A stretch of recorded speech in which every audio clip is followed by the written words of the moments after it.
Technophile here. I am so sorry for taking so long to get this video out. I have been incredibly sick for about 2 weeks. I'm still sick, but I wanted to get this video out regardless, so I'm so sorry if I sound very congested. I did put updates of this on my Twitter page, so if you want to, go give me a follow and also let me know what kind of videos you want to see. I also wanted to mention, wow, 800 subscribers. I am speechless.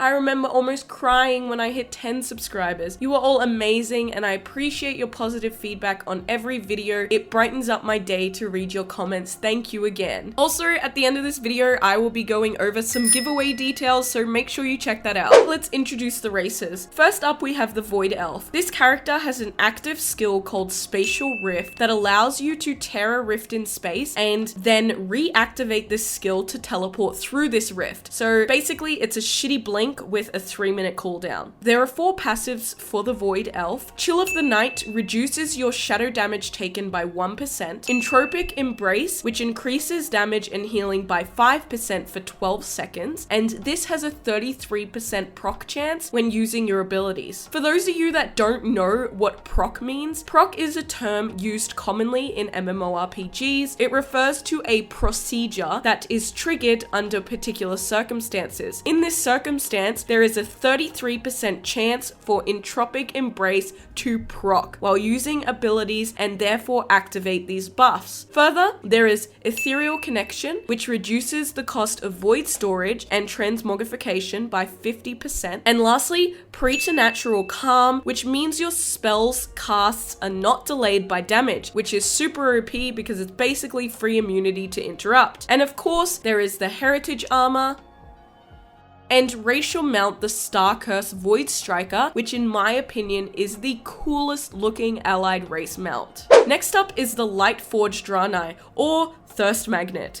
This race has 2 active skills. Light's Judgment strikes the target within 5 yards with holy damage with a 2.5 minute cooldown. Forge of Light allows the player to summon a forge that allows for blacksmithing, and your blacksmithing skill is also increased by 10. The 3 passives are Demon Bane, which increases the experience gained from killing demons by 20%. Light's Reckoning is a death skill. It deals holy damage to enemies within 8 yards and heals allies when you die. Lastly, Holy Resistance reduces holy damage taken by 1%, and there is also the Heritage Armor and Racial Mount, the Lightforged Fell Crusher, which in my opinion, is the second coolest looking allied race mount. Let's now talk about actually unlocking these Alliance allied races. There are a few prerequisites to unlocking these allied races. These prerequisites are having a level 45 plus character, being an Alliance member, and the ability to get to Dalaran and subsequently Argus, which if you are like me and have not been leveling in the Legion expansion,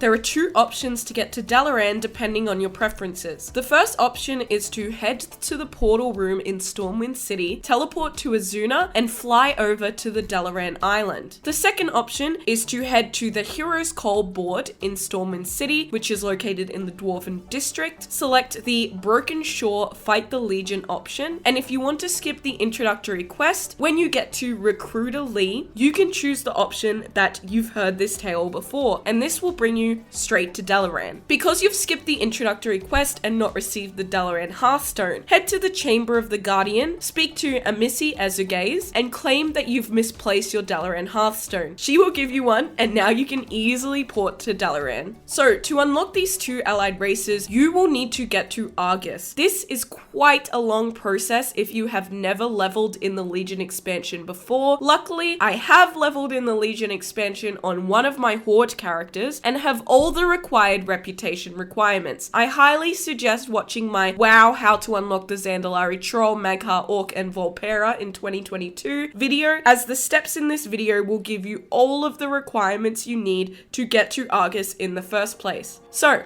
the first thing you need to do is head to the Violet Citadel on the west side of Dalaran. Speak to Archmage Khadgar and pick up the quest Uniting the Isles. The Uniting the Isles quest will require that you reach friendly reputation with the 5 Legion factions. Suramar for Nightfallen, Azuna for Court of Ferondis, High Mountain for High Mountain Tribe, Valshara for Dreamweavers, and Stormheim for Velajar. Acquiring the reputation in Suramar is a bit more difficult as you have to do a few additional steps to unlock questing in Suramar. Once your character reaches level 45, you will need to pick up the Khadgar's Discovery quest from Archmage Khadgar in the Violet Citadel in Dalaran to begin questing and gaining reputation in Suramar. So, once you have all 5 friendly reputations, hand this quest back to Archmage Khadgar. After this, head over to Crassus's Landing, speak to the newly appeared Archmage Khadgar, and take the quest Armies of Legion Fall. Complete this and then accept the quest Assault on Broken Shore. If you have completed this before like I have, you will have the option of skipping this quest through the option I've heard this tale before. You will be teleported to Broken Shore to hand in this quest, and once you're done, use your Dalaran Hearthstone to head back to Dalaran. Once you're back in Dalaran, go back to the Violet Citadel, speak to Archmage Khadgar, and accept the quest The Hand of Fate. This will prompt you to head back to Stormwind City, which you can get to via the Stormwind portal in the Greyfang Enclave. Once you've handed this quest in on the Stormwind docks, you will be teleported to Azure Mist Isle, where you will have to complete a few short quest lines to end up in Argus. These quest lines include To If by Sea, Light's Exodus, The Vindicar, Into the Night,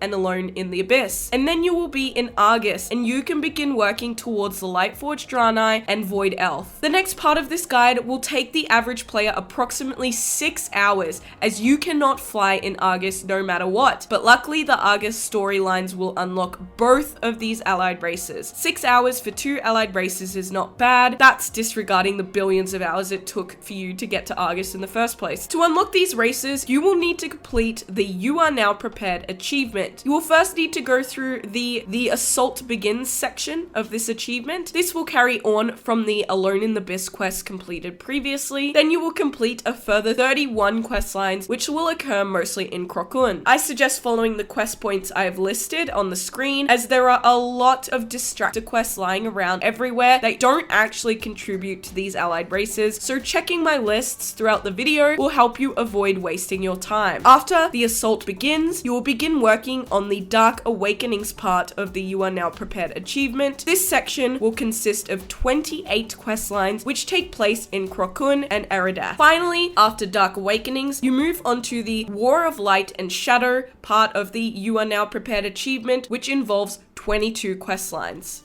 Now that you have the achievement You Are Now Prepared, head back to Stormwind City. In the Stormwind Embassy, you get the quest The Lightforged for the Lightforged Draenei, and the Ghostlands for the Void Elf from Isa Cloudsinger. Complete the initiation quest, and that's it. You now have the Lightforged Draenei and Void Elf. I have now covered all 10 allied race unlocks on my YouTube channel. If this series was helpful, please like and subscribe. Now, in relation to the giveaway, I appreciate all your support and positive comments on my videos so far so much. So when I hit 1,000 subscribers, where my channel is currently sitting at 930 at the end of editing this video, lol, the start of the video was 800, I will be uploading a video with giveaway details, so make sure you don't miss that. Thank you, everyone.